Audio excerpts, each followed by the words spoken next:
അസ്സലാമു അലൈക്കും. നമ്മുടെ എല്ലാ ആവശ്യങ്ങളും ആഗ്രഹങ്ങളും ലക്ഷ്യങ്ങളൊക്കെ വളരെ വേഗത്തിൽ തന്നെ നടന്നു കിട്ടാൻ സഹായിക്കുന്ന ഒരു സൂറത്തിനെ കുറിച്ചിട്ടും ദിക്റിനെ കുറിച്ചിട്ടുമാണ് ഇന്നത്തെ വീഡിയോയിൽ സംസാരിക്കാൻ പോകുന്നത്. എത്ര ദുആ ചെയ്തിട്ടും ഇതുവരെ നടക്കാത്ത എന്തെങ്കിലും ആവശ്യങ്ങൾ നിങ്ങൾക്കുണ്ടെങ്കിൽ ഈ പറയുന്ന രീതിയിൽ ഈ സൂറത്തൊന്ന് ഓതി നോക്കാട്ടോ. എല്ലാ ഹലാലായ ആഗ്രഹങ്ങളും ആവശ്യങ്ങളൊക്കെ വളരെ പെട്ടെന്ന് തന്നെ ഈ അമല് വഴി നമുക്ക് നേടിയെടുക്കാൻ സാധിക്കുന്നതാണ് ഇൻഷാ അല്ലാഹ്. ചിലപ്പോൾ നമ്മുടെ ദുആക്ക് ഉത്തരം കിട്ടാത്തതിന് ഒരുപാട് കാരണങ്ങൾ ഉണ്ടാകും. അതിൽപ്പെട്ടതാണ് അല്ലാഹ് പറഞ്ഞ രീതിയിൽ നാം ജീവിക്കാതിരിക്കുക, ഫർളായ നിസ്കാരങ്ങളൊക്കെ ഉപേക്ഷിക്കുക, മറ്റുള്ളവരെ കുറിച്ച് കുറ്റങ്ങൾ പറഞ്ഞിരിക്കുക, ദീനിയായ കാര്യങ്ങൾക്കൊന്നും പ്രാധാന്യം കൊടുക്കാതിരിക്കുക. ഇങ്ങനെയൊക്കെ നമ്മുടെ ജീവിതം നാം അള്ളാഹുവിന് വേണ്ടി ചിലവഴിക്കാതിരുന്നാൽ സുബ്ഹാനഹു വ തആല പിന്നെ എങ്ങനെയാണ് നമ്മുടെ ആഗ്രഹങ്ങളൊക്കെ നടത്തി തരിക? ഒരുപാട് തെറ്റുകൾ രഹസ്യം പരസ്യമായി ചെയ്യുന്ന പാപികളാണ് നമ്മൾ. അതുകൊണ്ട് തന്നെ ദിവസവും നാം തൗബ ചെയ്തുകൊണ്ടേയിരിക്കണം. അല്ലാഹു സുബ്ഹാനഹു വ തആല പറഞ്ഞതനുസരിക്കുന്ന നമ്മുടെ മുത്തുനബി സല്ലല്ലാഹു അലൈഹി വസല്ലമ തങ്ങളുടെ പാത പിൻപറ്റി ജീവിക്കുന്ന നല്ല മുഅ്മിനായിട്ടുള്ള ആളുകളായി നാം മാറാൻ ശ്രമിക്കുക. അള്ളാഹുവിന് തന്റെ സൃഷ്ടികളോട് അളവറ്റ സ്നേഹവും കാരുണ്യവും ഉണ്ട്. അതുകൊണ്ട് തന്നെ ഇന്ന് തന്നെ നാം തൗബ ചെയ്ത് അള്ളാഹുവിലേക്ക് മടങ്ങി അള്ളാഹ് പറഞ്ഞ രീതിയിൽ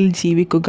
ആഖിറത്തിന് വേണ്ടിയിട്ട്, ആഖിറത്തിലെ വിജയമാണ് നമുക്ക് എല്ലാവർക്കും വേണ്ടത്. നമുക്ക് എല്ലാവർക്കും ഈമാനോട് കൂടി ജീവിക്കാനുള്ള തൗഫീഖ് അള്ളാഹു നൽകട്ടെ. നമ്മുടെ എല്ലാവരുടെയും ആഖിറം നന്നാവട്ടെ എന്ന് ദുആ ചെയ്തുകൊണ്ട് ആവശ്യ പൂർത്തീകരണത്തിനുള്ള ഈ അമലിനെ കുറിച്ച് പറയാം. ആദ്യം വുളൂ ചെയ്ത് കിബിലക്ക് അഭിമുഖമായിട്ട് ഇരിക്കുക. എന്നിട്ട് നമുക്ക് എല്ലാവർക്കും അറിയുന്ന യാസീൻ സൂറത്ത് ഒരു തവണ നമ്മുടെ എന്ത് ആവശ്യമാണ്, എന്ത് ഹലാലായ ആഗ്രഹമാണോ നമ്മുടെ മനസ്സിലുള്ളത് അത് മനസ്സിൽ കരുതിക്കൊണ്ട് ഈ സൂറത്ത് ഓതുക. അതിനുശേഷം 11 സ്വലാത്ത് ചൊല്ലുക.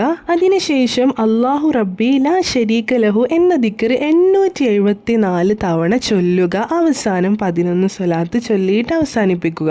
എന്നിട്ട് അള്ളാഹുവിനോട് ആത്മാർത്ഥമായി ദുആ ചെയ്യുക. നമ്മുടെ എല്ലാ ആഗ്രഹങ്ങളും അള്ളാഹു നിറവേറ്റി തരുന്നതാണ് ഇൻഷാ അല്ലാഹ്. ഈ വീഡിയോ നിങ്ങൾക്ക് ഉപകാരപ്പെട്ടു എന്ന് വിശ്വസിക്കുന്നു. ഇതുപോലെയുള്ള നല്ല നല്ല അറിവുകളുമായി വീണ്ടും കാണാം. മുത്തുനബിയുടെ പേരിൽ 3 സ്വലാത്ത് ചൊല്ലിയിട്ട് അവസാനിപ്പിക്കുന്നു. അസ്സലാമു അലൈക്കും. സ്വല്ലല്ലാഹു അലാ മുഹമ്മദ് സ്വല്ലല്ലാഹു അലൈഹി വസല്ലം.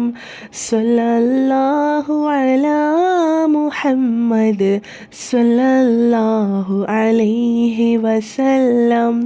അല്ലാഹുമ്മ സ്വല്ലി അലാ മുഹമ്മദ് യാ റബ്ബി സ്വല്ലി അലൈഹി വസല്ലിം.